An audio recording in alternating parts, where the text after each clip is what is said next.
안녕하세요, 꿈찬 친구들. 한 주도 건강하게 잘 지냈나요? 사회적 거리가 2.5단계로 격상되면서 한 주 더 영상 예배로 드리게 되었어요. 전사님은 우리 친구들이 너무너무 궁금하고 어떻게 지내는지 너무너무나 보고 싶습니다. 우리 친구들도 마찬가지겠죠? 우리 다음 주에는 다시 만나 예배 드릴 수 있게 한 주 열심히 기도합시다. 어느덧 달력도 한 장에 넘어가서 9월이 되었어요. 오늘 9월 6일, 9월의 첫 주.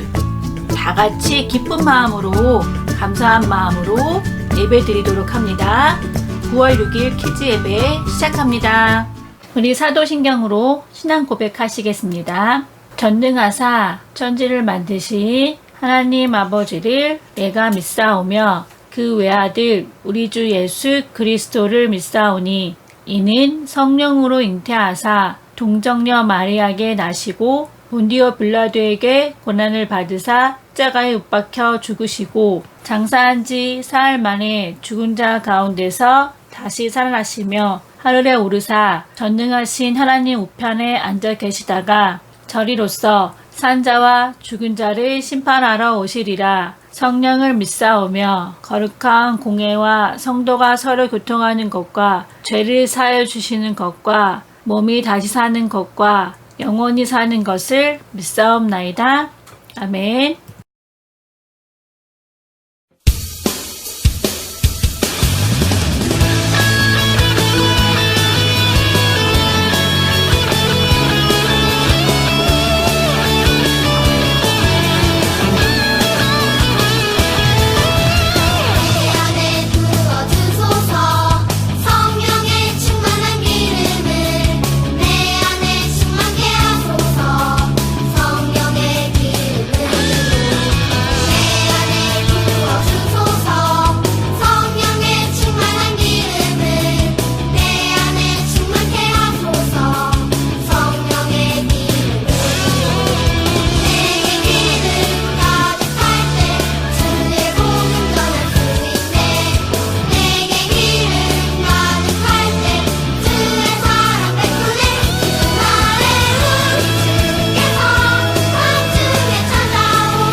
하나님 감사합니다. 한 주도 건강하게 지켜주셔서 감사합니다.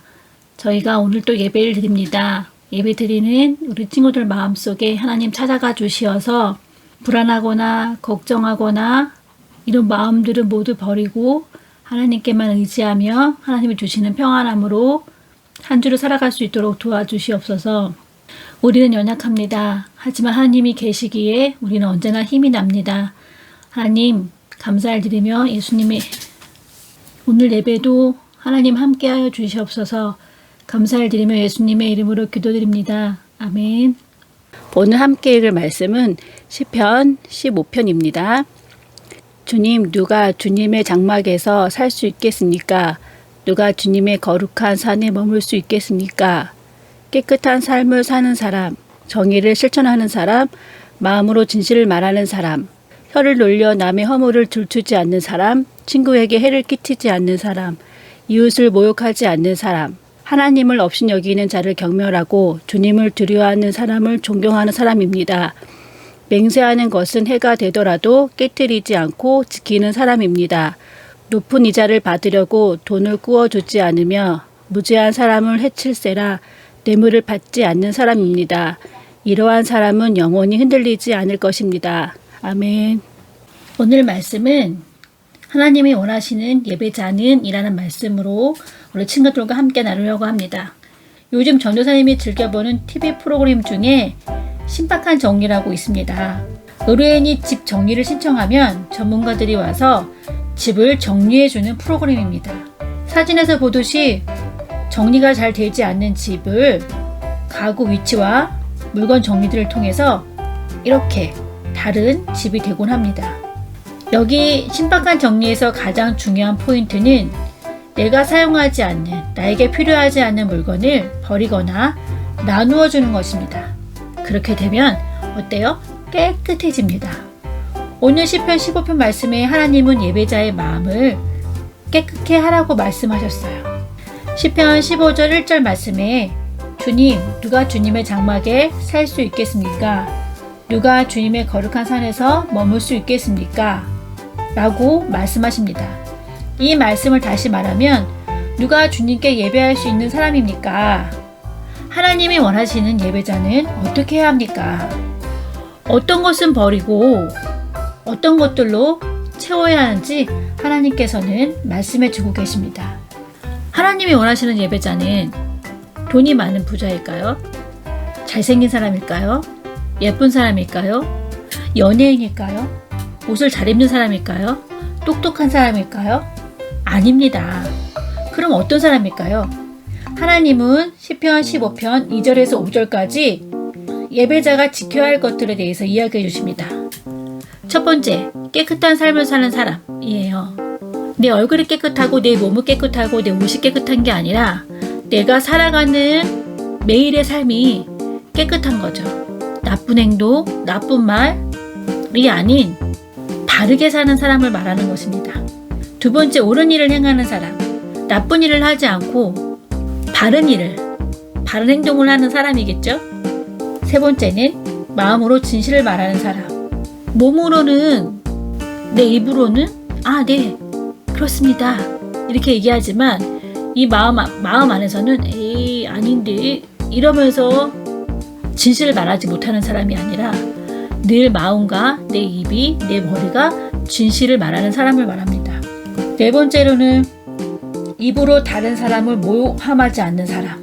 쉽게 말하면 왕따를 시키지 않는 사람이겠죠. 친구가 있는데 다른 친구에게 저 친구를 험담하는 것, 하지도 않는 행동을 했다고 말하는 것. 이런 사람이 돼서는 안 됩니다. 다섯 번째, 친구에게 해를 끼치지 않는 사람입니다. 친구를 다치게 하거나 또 말로 아프게 하거나 그런 것들을 하지 않는 사람입니다. 여섯 번째, 이웃을 모욕하지 않는 사람. 이웃에게 억울하거나 나쁜 행동을 하지 않는 사람이겠죠. 일곱 번째, 악한 사람을 경멸하고 하나님을 두려워하는 사람을 존경하는 사람입니다. 쉽게 말하면 하나님을 믿지 않고 나쁜 일만 하는 사람은 멀리하고 하나님을 믿고 하나님을 따르고 바른 행동으로 삶을 사는 사람을 존경하라는 말입니다. 8번, 손해를 보더라도 맹세한 것을 지키는 사람. 내가 조금 손해를 보더라도 약속한 것을 지켜주는 사람입니다. 9번 높은 이자를 받으려고 돈을 꾸어주지 않는 사람. 1,000원을 빌려주면서 이자로 10,000원을 받으려고 하는 사람은 없겠죠. 그런 사람이 아니라는 건, 그런 사람은 안 된다는 거죠. 10번 죄 없는 사람을 뇌물을 받고 억울하게 하지 않는 사람. 피해자와 가해자가 있는데 가해자가 나쁜 일을 한 사람이죠. 근데 그 가해자가 뇌물을 주고 봐달라고 합니다. 그러면 뇌물을 받고 이 가해자를 피해자로 하고 죄 없는 이 피해자가 억울하게 가해자가 되는 거죠. 억울한 사람이 생기는 거죠. 그렇게 되지 않기 위해서는 뇌물을 받지 않는 사람이라고 말씀하십니다. 하나님이 원하시는 예배자는 바로 말씀대로 살아가는 삶을 사는 사람입니다. 매일의 삶이 바로 예배인 것이죠. 우리가 사는 사회는 공동체 의식이 많이 무너지고 서로와 사람과의 관계가 많이 깨졌습니다. 특히 요즘은 더하죠. 코로나로 인해서 사람과 사람이 잘 만나지를 못하죠. 이런 일이 반복되면 사람이 없어도 상대방이 없어도 살아가는데 아무런 문제가 없죠. 막말과 못된 행동을 아무렇지도 않게 합니다. 위에서 봤듯이 4번째, 5번째. 입으로 다른 사람을 모함하지 않는 사람, 친구에게 해를 끼치지 않는 사람이라고 하나님 말씀하시는데 우리의 삶은 그런가요? 특히 요즘은 어떤가요? 상처를 주는 말, 인터넷에 악성 댓글을 대는 사람, 없는 말을 꾸며서 말하는 사람, 카톡이나 문자나 네이버톡이나 이런 걸로 친구를 왕따시키는 사람 너무나 많죠. 이런 걸로 인해서 점점 더 공동체 의식과 서로의 관계가 깨어집니다. 이로 인해서 죽는 사람들도 있고 대인기피증, 공황장애, 우울증, 학교폭력으로 힘들어하는 사람이 아주 많이 생겼습니다. 어떤 방법이든 말이나 글로 다른 사람의 마음을 아프게 해서는 안 됩니다. 실수는 한 번이면 됩니다. 알면서 여러 번 반복하는 것은 실수가 아니고 죄입니다. 이런 마음을 가진 사람은 예배자가 아닙니다. 예배를 드리더라도 하나님이 기뻐하지 않으십니다. 하나님은 마음이 깨끗한 사람을 기뻐하세요. 하나님은 상대를 평가하지 않으시고 다른 사람과 비교도 하지 않으십니다. 하나님은 언제나 동일하게 우리를 있는 그대로 만나주십니다. 오늘 나의 마음속에 시편 15편 2절부터 5절 말씀의 내용이 있다면 하나님께 용서를 구하고 마음을 깨끗하게 해달라고 기도해 보세요. 나의 삶이 예배가 되고 예배가 삶이 되는 예배자로 살아가는 꿈찬 친구들이 되기를 소망합니다. 우리 주께 드리는 찬양하면서 준비하신 예물 드리겠습니다.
오늘도 감사함으로 예물을 드립니다. 예물이 쓰이는 곳에 하나님의 사랑이 넘쳐날 수 있도록 도와주세요. 우리의 작은 것도 드릴 수 있는 믿음의 꿈찬 친구들 될 수 있도록 도와주세요. 감사를 드리며 예수님의 이름으로 기도드립니다. 아멘. 다 같이 주기도문 하겠습니다. 하늘에 계신 우리 아버지여, 이름이 거룩히 여김을 받으시오며 나라가 임하옵시며 뜻이 하늘에서 이룬 것 같이 땅에서도 이루어지이다. 오늘 우리에게 이러한 양식을 주옵시고 우리가 우리에게 죄 지은 자를 사하여 준 것 같이 우리의 죄를 사하여 주옵시고 다만 악에서 구하옵소서. 나라와 권세와 영광이 아버지께 영원히 있사옵나이다. 아멘. 꿈찬 친구들 예배 잘 드렸나요? 오늘 말씀처럼 하나님은 마음이 깨끗한 자를 기뻐하신다고 하셨어요. 시편 15편 말씀을 가지고 한 주간도 생각하고 기억하면서 생활할 수 있는 믿음의 친구들이 되어지길 원합니다. 오늘 말씀 끝나고 전사님이 공과를 카톡으로 보내줄 거예요. 그러면 우리 친구들이 공과를 풀어서 우리 다시 만날 때 전사님한테 보여주길 원합니다. 한 주간도 잘 지내세요. 샬롬.